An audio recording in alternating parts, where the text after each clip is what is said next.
There are 13,000 pages of text messages, emails, and attachments that the FBI has found in response to our request. And the court, they're turning them over at the rate of 500 pages a month. That doesn't mean they're turning them all over. It means they're reading them at the rate of 500 pages a month, processing them, and who knows what next, because we may not get everything because they withhold material improperly and for sometimes good reason. At that rate, it will take 2 years to get us all the records. And unfortunately, the court endorsed this production schedule, but on the other hand, the court said you got to start complying and start turning the records over to Judicial Watch. So Judicial Watch, through a court process, is going to get these text messages, is going to get these emails between Page and Strzok. And we know they've been withholding this material improperly from Congress because Congress has been looking at the text messages it's gotten, seeing these redactions were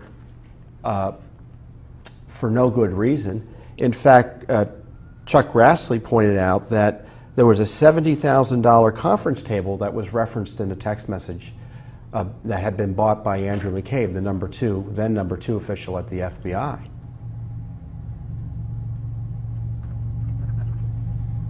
And that was redacted. For what reason? To prevent embarrassment, obviously, to McCabe and the FBI for this abuse.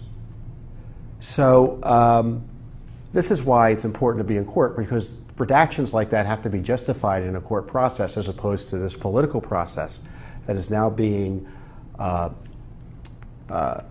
is now governing the relationship between Congress and the Justice Department and the FBI. There's another text message that says the White House was running the operation of, let me look at the language here.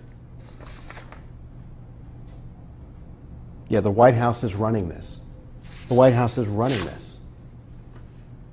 So these text messages, remember, they reference the insurance policy, they reference the White House running this, they reference all sorts of things related to the handling of the Clinton email investigation, which was a sham investigation, and the improper investigation targeting Donald Trump. So we've got this court process going. It's not as fast as we want. President Trump should intervene, in my view, and the leadership of DOJ and FBI should intervene to get these records out more quickly. Congress has got to stop yelling and complaining and doing things more substantial to ensure that these documents are released timely to them as well.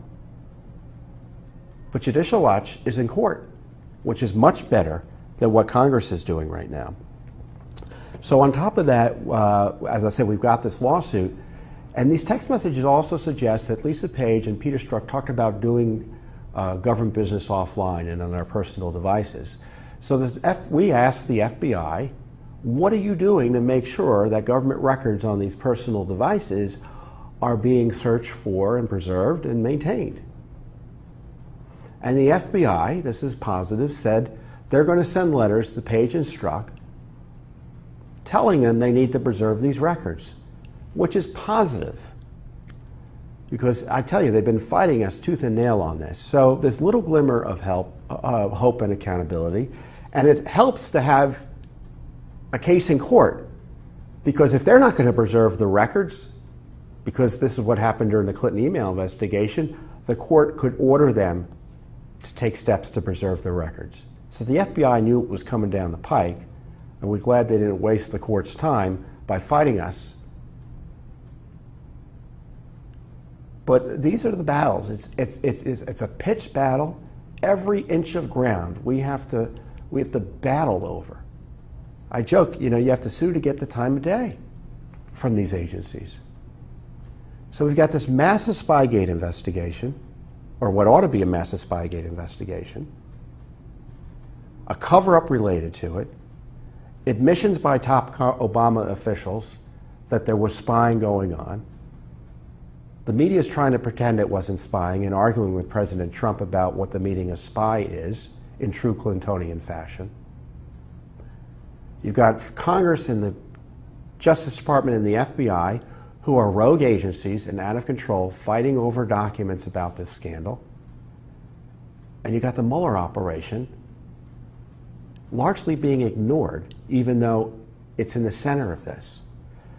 So Judicial Watch has 30 plus lawsuits on issues related to the deep state. 30 plus.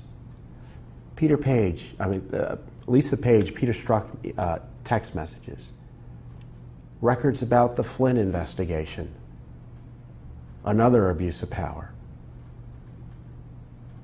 Records about the FISA warrants. Records about the Clinton DNC dossier. All of that. So Judicial Watch is in court on this in a way that no one else is. So we're proud to do the work, and of course our pressure is leading to disclosures, both to Congress and to us separately. But the fighting is not something we expected to be engaged in as vociferously as we are, given the supposed new leadership at the Justice Department during the Trump administration. And I think President Trump needs to take some strong steps here.